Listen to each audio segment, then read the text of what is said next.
মাছের শুকনো শুকনো ঝাল, বোয়াল মাছের শুকনো ঝাল। আর নিয়ে নিয়েছি এখানে একদম পুকুরের বোয়াল, বেশি বড় না, বড় বোয়ালগুলি হচ্ছে তোমার নদীর হয়, এগুলি হচ্ছে পুকুরের একদম জ্যান্ত বোয়াল। এই দেখুন একদম জ্যান্ত বোয়াল মাছ, একদম যাকে বলে, এই যে বেশি বড় না কিন্তু বোয়াল মাছগুলি।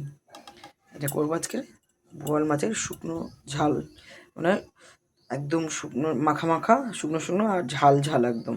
গ্যাসটা আমি ধরিয়ে নিয়েছি, নুন হলুদটা মেখে নিয়েছি, দেবো একটু তেল, কাঁচা তেল, নুন হলুদটা। আর এই মাছটা রান্না করার জন্য আমি এখানে নিয়ে নিয়েছি এই যে বড় বড় গোটা গোটা রসুন, পেঁয়াজ কুচা আর রসুনও কুচানো, আর এখানে আছে লঙ্কা আর একটু আদা, আর হচ্ছে ছোট্ট একটা পেঁয়াজ, একদম ছোট্ট একটা পেঁয়াজ পেস্ট করা, আর এখানে টমেটো। আর বাকি আমি কড়াইতে তেল দিয়ে দেবো এখন। আর এই মাছটা ভাজতে হবে কিন্তু সম্পূর্ণ ঢাকা দিয়ে দিয়ে, মাছটা কিন্তু প্রচুর ফোটে বোয়াল মাছ। হচ্ছে বড় কথা, এই মাছটা একটু তেলটা হালকা গরম হবে আমি দিয়ে দেবো, কারণ নাহলে বেশি গরম হয়ে গেলে বেশি ফোটে মাছটা। মাছটা আমি দিয়ে দিচ্ছি একে একে, যেহেতু তেলটা বেশি গরম করবো না, কারণ তাহলে বেশি ফুটবে মাছটা। আর একদম পুকুরের মাছ এটা, বোয়ালটা একদম টাটকা, এটাকে ঢাকা দিয়ে দেবো।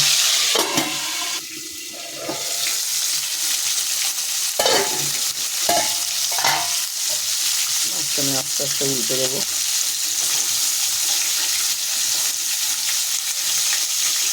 ফ্যানটা রেখে আমাকে উল্টাতে, যেহেতু মাছটা ফুটে আমি উল্টে দিয়েছি, মাছটা আমি তুলে নেবো এবার।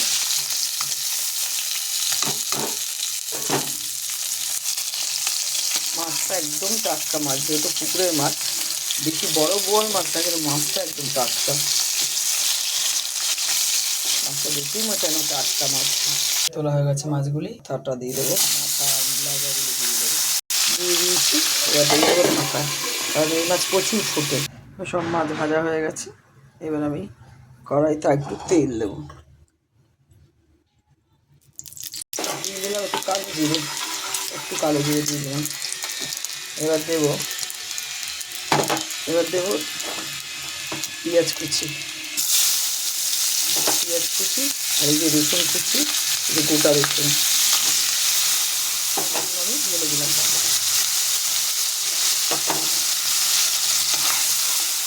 কুচি রসুন কুচিয়ে দিতে হবে, কুচি রসুন গোটা দিতে হবে, যেরকম বড়ো বড়ো। আমি এগুলি কিন্তু মাঝখানটা 4 ফালি করে দিচ্ছি, এগুলি সব রসুন মাঝখানটা আমি 4 ফালি করে, মানে 4 ফালি করে কি এত পুরো ভাঙে দিইনি, মাঝখানে ফেলে দিয়েছি খালি। দিয়ে দিলাম আদা আর কাঁচা লঙ্কা, আর একটা ছোট্ট পেঁয়াজ বাটা যেটা, সেটা দিয়ে দিলাম। এখানে দিয়ে দেবো রেড চিলি পাউডার,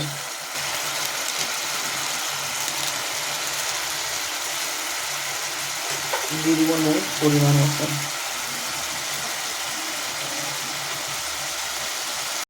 হলুদ পাউডার,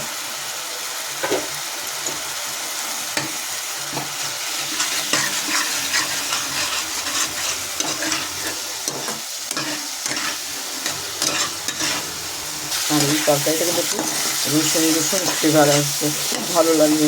একদম রসুন একটু ফ্লেভার আসবে, তাহলে বেশি ভালো লাগবে।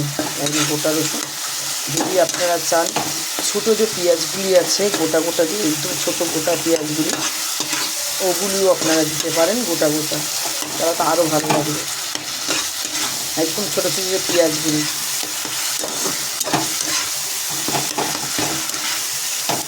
কাঁচা পেঁয়াজটা বেশি দেবেন না কেউ, কুচো দিতে হবে। আর হচ্ছে গোটা পেঁয়াজ যদি ছোটো ছোটো দেন তাহলে হচ্ছে আরও ভালো। এমনি দিয়ে দেবো আমি একটু গরম মশলা, ছাই গরম মশলা। মশলাটা আমার হয়ে দিয়ে দেবো সেলাই একটু জল,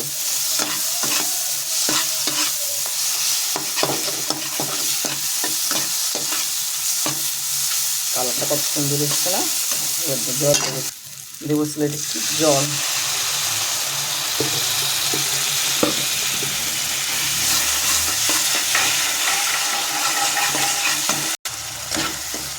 তেলটা বেরাচ্ছে হয়ে যাচ্ছে আমার। দিয়ে দেবো জল, আর জল দেবো বেশি দেবো না, কারণ মাছটা পুরো শুকনো শুকনো হবে, এইটুকুই জল থাকবে, জলটা পুরো একদম এইটুকুই থাকবে। এবার দিয়ে দেবো অল্প একটু ঢাকা, বেশি না, অল্প টাইমে ঢাকা দিয়ে দেবো। গ্যাসটা বাড়িয়ে দিলাম, ঢাকনাটা খুলবো, দিয়ে দেবো সব মাছগুলি। আগে দেবো সবার আগে মাথাগুলি, তাহলে একটু ভিজবে। প্রত্যেকটা মাছ দিয়ে আমি এভাবে উল্টে দেবো প্রত্যেকটা মাছ।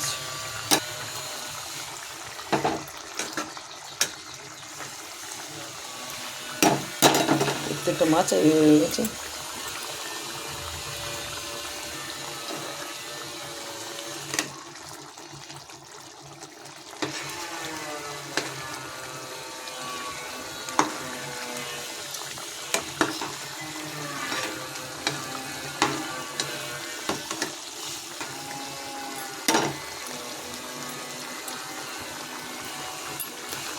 এবার একদম গ্যাস একদম কমিয়ে আমি একদম ঢাকা দিয়ে দেবো। এবার ঢাকনাটা খুলবো, এবার যেটা দেবো দিয়ে দেবো ধনে পাতা। দেখুন কালারটা কত সুন্দর এসছে।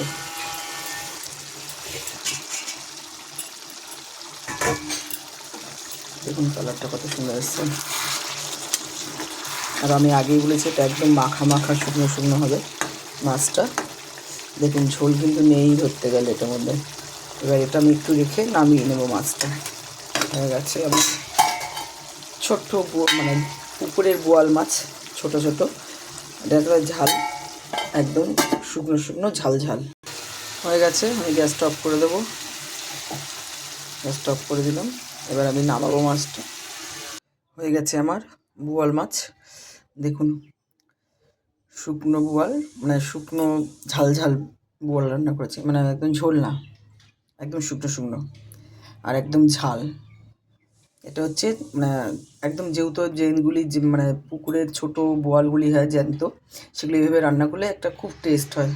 আর অবশ্যই এইভাবে রান্না করে খাবেন, খুব ভালো লাগবে। ভালো একটা লাইক করবেন, কমেন্ট করবেন, শেয়ার করবেন।